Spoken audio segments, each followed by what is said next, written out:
Let me guess, you want to let go, but you're still holding on. Holding on to a person, a habit, or even a job. Yeah? Well, I know that feeling. Everybody does. The feeling that we all mistake as love, loyalty, and hope, not knowing that it's actually fear. Fear of letting go, fear of change, fear of losing the identity you built around what you're holding on to. That's why you keep replaying the past, not because you want it back, but because the present terrifies you. It's time to stop pretending you can hold on to this fear and grow at the same time, because you can't.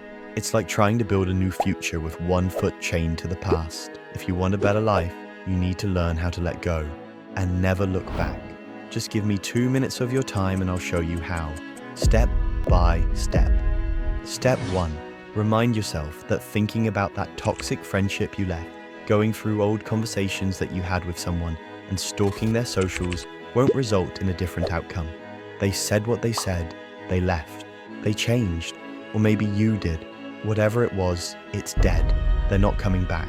And even if they did, you wouldn't like the person they are now, because you're in love with a memory, not reality. Step 2. Lose physical and digital touch with them. Delete their number and mute their social media.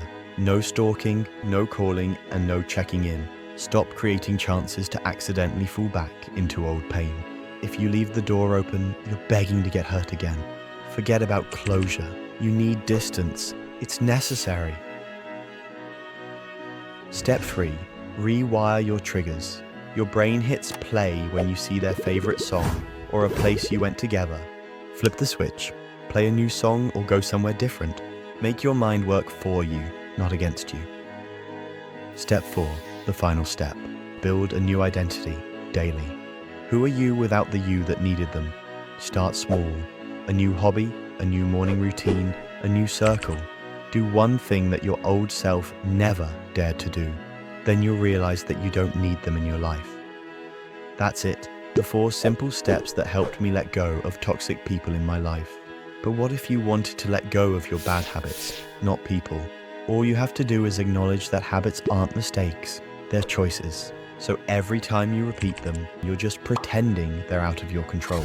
Because it's easier than taking responsibility for how those habits affect you. And the longer you hold on, it'll become harder to let go of them. For a final note, remember that letting go isn't about forgetting or forgiving. It isn't giving up. It's refusing to stay stuck in something that already ended. You're not erasing the past. You're just stopping it from owning your future. So let go and don't dare look back, because your future deserves your full attention.